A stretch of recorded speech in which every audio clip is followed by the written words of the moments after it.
హైడ్రాకు high power, విస్తృత అధికారాలు ఇచ్చిన ప్రభుత్వం, ఆర్డినెన్స్కు గవర్నర్ ఆమోదం.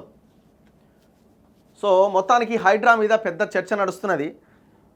ఏ మాటకు ఆ మాట కొంత నెగిటివిటీని మూటగట్టుకుంటున్నది నెమ్మదిగా. ప్రజల్లో ఒక్కసారి కనుక వీళ్ళు తప్పుడు పని చేస్తున్నారు అన్న ఒక భావన కలిగితే, అది ఫిక్స్ అయితే మీరు దాని నుంచి ప్రజల్ని బయటపడేయడం చాలా కష్టం అవుతుంది. అంత ఈజీ కాదు. సో ఇప్పటికీ అవకాశం ఉంది. మీరు పేద ప్రజలను వదిలేసి పెద్దవాళ్ళ మీద పడండి. చిన్న బిల్డర్లను వదిలేసి బడా బిల్డర్ల మీద, రియల్ ఎస్టేట్ కంపెనీల మీద పడండి.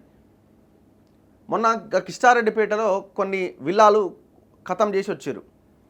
సరే అది నష్టమో లాభమో తెలుసో తెలియకనో తక్కువకు వస్తుందనో ఇంకో దాంతోనో పేరుతోనో చాలామంది ఐటీ ఎంప్లాయీస్ వాటిని కొనుగోలు చేసి ఒక్కొక్కరట నాకు నిన్న మెసేజ్ పెడుతున్నారు. 90 లక్షలు కోటి రూపాయలు అప్పులు తెచ్చి అది కొనుక్కున్నారట.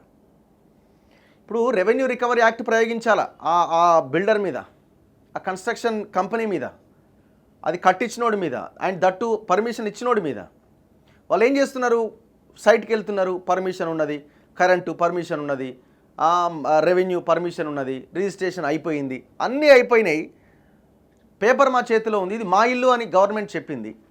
ఆ తర్వాత మీరు పోయి గులగొడుతున్నారు. ఆ డబ్బులు ఎవరి దగ్గర నుంచి వసూలు చేయాలా? ఇప్పుడు వాళ్ళంతా లోన్లు తెచ్చుకున్నారు. లోన్లు అంటే ఏంది? ఇప్పుడు ఆ ఇంటిని మార్టిగేజ్ చేసిరు, మరి ఇల్లు కూలింది. మరి వాళ్ళు ఎంప్లాయ్ ఏం చెప్తాడు?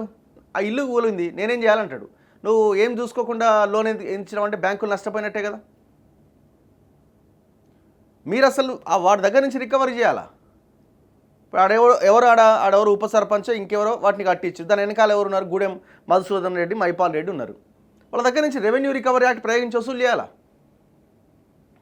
బ్యాంకులు ఎందుకు నష్టపోవాలి? బ్యాంకులు నష్టపోయినట్టు ఎవరు నష్టపోయినట్టు? ప్రజలు నష్టపోయినట్టు.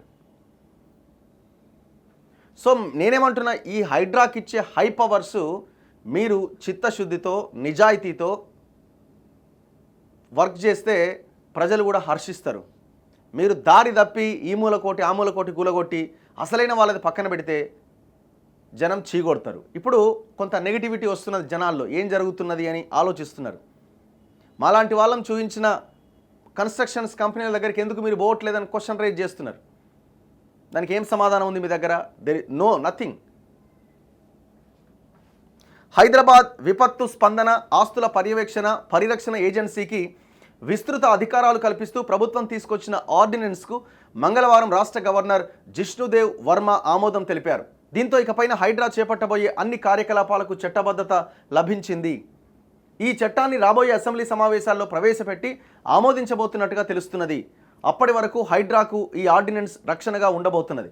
ఇటీవల సర్కార్ రూపొందించిన ఆర్డినెన్స్పై గవర్నర్ పలు సందేహాలు వ్యక్తం చేయగా వాటిని పురపాలక శాఖ ముఖ్య కార్యదర్శి ఎం దానకిషోర్ నివృత్తి చేయడంతో గవర్నర్ ఆమోదముద్ర వేశారు.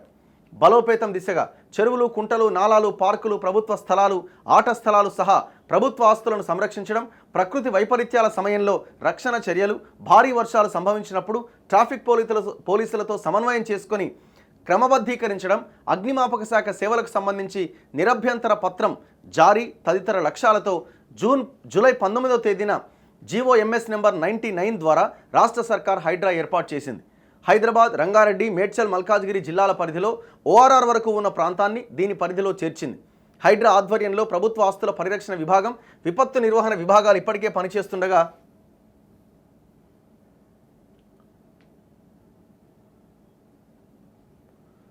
ఆర్డినెన్స్తో మరిన్ని కీలక అధికారాలు హైడ్రాకు దఖలు పడ్డాయి. ఈ విభాగాన్ని మరింత బలోపేతం చేసే క్రమంలో ఇటీవల ప్రభుత్వం పలువురు ఉన్నతాధికారులు, సిబ్బందిని నియమించింది. ఏం అధికారాలు హైడ్రాకు వస్తున్నాయి? ఆక్రమణలు పరిశీలించడం, నోటీసులు ఇవ్వడం, ప్రభుత్వ స్థలాల్లోని ఆక్రమణల తొలగింపు అధికారం కల్పించే జిహెచ్ఎంసీ చట్టం 1955లోని సెక్షన్ 374(b)ని ఆర్డినెన్స్లో చేర్చారు. అనధికారిక ప్రకటనలకు జరిమానాలు విధించే అధికారం కూడా హైడ్రాకు బదిలీ అయింది. సో డైరెక్ట్గా హైడ్రా పేరుతోనే మీకు ఆ నోటీసులు వస్తాయన్నమాట. సో ఇంతకుముందు వీళ్ళు ఏం చేసేవాళ్ళంటే అక్కడున్న లోకల్ అధికారులతో సమన్వయం చేసుకొని వాళ్ళు నోటీసులు ఇచ్చేవాళ్ళు. సో ఆ పరిస్థితి ఉండదు, డైరెక్ట్ హైడ్రా ఎంటర్ అవుతుంది. తెలంగాణ పురపాలక చట్టం 2019 ప్రకారం సంబంధిత కార్పొరేషన్, మున్సిపాలిటీ కమిషనర్కు ఉన్న అధికారాలు, తెలంగాణ బీపాస్ యాక్ట్ 2020 ప్రకారం జోనల్ కమిషనర్ నేతృత్వంలోని జోనల్ టాస్క్ ఫోర్స్, జిల్లా కలెక్టర్ నేతృత్వంలోని జిల్లా టాస్క్ ఫోర్స్కు ఉన్న అధికారాలు హైడ్రాకి ఇచ్చారు. హెచ్ఎండిఏ చట్టం 2008లోని పలు సెక్షన్ల కింద కమిషనర్కు ఉన్న అధికారం, తెలంగాణ భూ ఆదాయ చట్టంలోని సెక్షన్ 1317F ప్రకారం ఆక్రమణల తొలగింపు, ఆస్తుల పరిరక్షణకు సంబంధించి ఆర్డీఓ, జిల్లా కలెక్టర్కు ఉన్న అధికారాలు, ఇవే అంశాలకు సంబంధించి తెలంగాణ నీటిపారుదల చట్టంలోని అధికారాలు GOMS 67 ద్వారా 2002లో UDA ఎగ్జిక్యూటివ్ అధికారికి ఇచ్చిన అధికారాలను కూడా హైడ్రాకు కట్టబెట్టారు. తెలంగాణ భూ ఆక్రమణ చట్టం 1905లోని పలు సెక్షన్ల కింద జిల్లా కలెక్టర్, తహసీల్దార్, DTకి ఉన్న అధికారాలు, వాల్టా చట్టం 2002, Telangana building rules, Telangana fire services చట్టంలోని పలు అధికారాలను కూడా హైడ్రాకు వర్తింపజేశారు.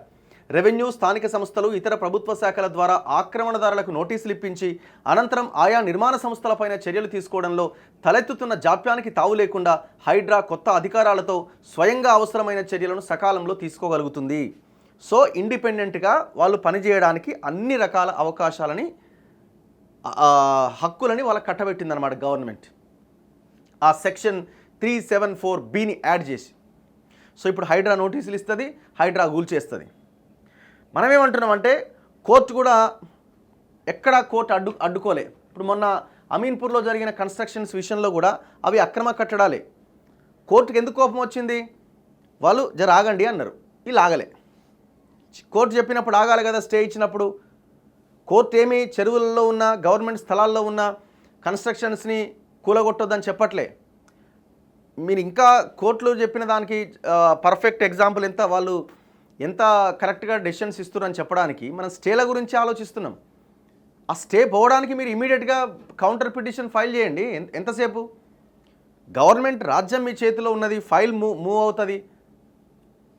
ఇప్పుడు మీరు చూడండి, ఇక్కడ నితిమ్ అని national tourism and hospitality management సంబంధించిన నితిమ్కి సంబంధించిన బిల్డింగ్ రామమ్మ కుంట అని గచ్చిబౌలిలో ఉన్నది, చెరువు కుంట. ఆ కుంటలో కొంత భాగము కట్టిరు వీళ్ళు. కడితే కొంతమంది కోర్టుకు వెళ్తే కోర్టు నిర్దాక్షిణ్యంగా అది గవర్నమెంట్ అయినా సరే కూలగొట్టమని చెప్పింది. నిన్న అదే నితిమ్ సంబంధించిన ఆ యాజమాన్యం మొత్తం దాన్ని కూలగొట్టింది.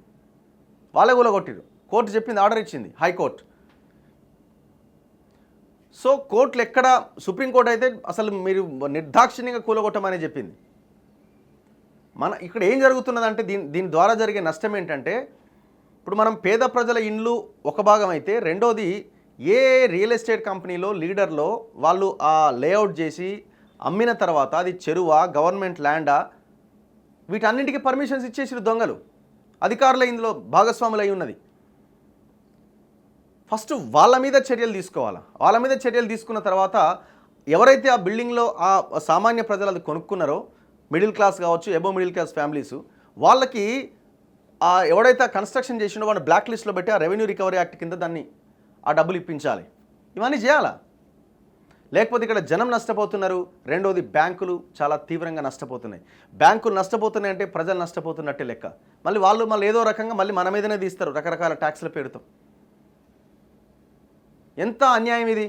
ఇప్పుడు ఆ నితిమ్ దగ్గర సప్తఋషి హోటల్స్ అని ఒకడికి ఆ 3 ఎకరాల ఆ బిల్డింగ్ కట్టిన రాష్ట్ర ప్రభుత్వం ఇచ్చిన 26 ఎకరాల్లో 3 ఎకరాలు ఇల్లీగల్ లీజ్కి ఇచ్చారు. ఎవడు ఇల్లీగల్ లీజ్కి ఇచ్చింది? ఇందులో జేఎస్ రంజన్ ఉన్నాడు, కాంగ్రెస్ వాళ్ళు, బీజేపీ వాళ్ళు అందరూ ఉన్నారు. ఆనాడు కేంద్ర మంత్రిగా పనిచేసిన కిషన్ రెడ్డి, ఇక్కడ కేటీఆర్, ఈ బ్యాచ్ అంతా కలిసి చేసింది. మరి ఇప్పుడు కాంగ్రెస్ ఉన్నది, మరి వీళ్ళు ఏం చేస్తున్నారు? వీళ్ళు సైలెంట్గానే ఉన్నారు. 26 ఎకరాలు రాష్ట్ర ప్రభుత్వం ఇస్తే 8.5 కోట్లు కేంద్రం ఇస్తే, ఈ 26 ఎకరాల భూమిలో 3 ఎకరాలు ఇల్లీగల్గా వేరే హోటల్లోనికి లీజ్కి ఇచ్చారు. వాడు 11 అంతస్తులు ఏదో బిల్డింగ్ మొండిగోడలు కట్టి 160 కోట్లు బ్యాంకుల దగ్గర నుంచి ఎత్తుకొచ్చిండు. టికానా ఎత్తేసిండు, కథం అయిపోయింది. ఇప్పుడు ఆ 160 కోట్లు ఎవడివి? జనాని కావా? బ్యాంక్ అట్ట అదేమన్నా వేరే ప్రైవేట్ వ్యక్తిదా అదేమన్నా? 160 crores అక్షరాల ఎగ్జాంపుల్ చెప్తున్నా నేను. సో ఈ పవర్స్ని పారదర్శకంగా, నిజాయితీగా చెరువులను రక్షించడానికి, ప్రజలు ఎక్కడ నష్టపోకుండా ఉండడానికి, ప్రభుత్వ భూముల్ని కాపాడడానికి ఉపయోగించండి అని నేను ఫస్ట్ ఒకటే చెప్తున్నా. ఈ అధికారులను ఫస్ట్ మార్చండి. వాళ్ళ మీద ఏం చర్యలు తీసుకుంటారో చెప్పండి. ముఖ్యంగా హెచ్ఎండిఏ మీద పడండి. హెచ్ఎండిఏలో యాదగిరిరావు అని ఒక ఆయన ఉంటాడు. ఆయనని జర ముందు కూర్చోబెట్టి చుట్టూ ఒక 10 మంది అధికారులని కూర్చోబెట్టి మనోడిని అరుచుకుంటే అప్పుడు మొత్తం విషయాలన్నీ బయటపడతాయి. ఏమేం పర్మిషన్ ఇచ్చినవయ్యా, దేనికి ఇచ్చినవని. ఆయన పోతే ఏమంటాడు తెలుసా? నా ముందు నా రౌండ్గా 14 మంది అధికారులు ఉంటారు, అందులో నేను ఒకరిని. అందరు తిన్నారు, నేను తిన్నా. సింపుల్. మరి ఇట్లాంటి అధికారులు ఎందుకు ఇంకా హెచ్ఎండిఏలో పెడుతున్నారు? యాదగిరిరావును కూర్చోబెట్టి అరుచుకుంటే మొత్తం ఈ హెచ్ఎండిఏ పర్మిషన్స్ ఏంది, కథ ఏంది, ఎక్కడ వ్యవహారాలు జరుగుతున్నాయని మొత్తం బయటకు వస్తుంది. వీళ్ళ ఆస్తులు ఎన్నెన్ని సంపాదించడాన్ని చూస్తే కళ్ళు బైర్లు గమ్ముతాయి. ఒక్కొక్క అధికారి, కొంతమంది అధికారులు.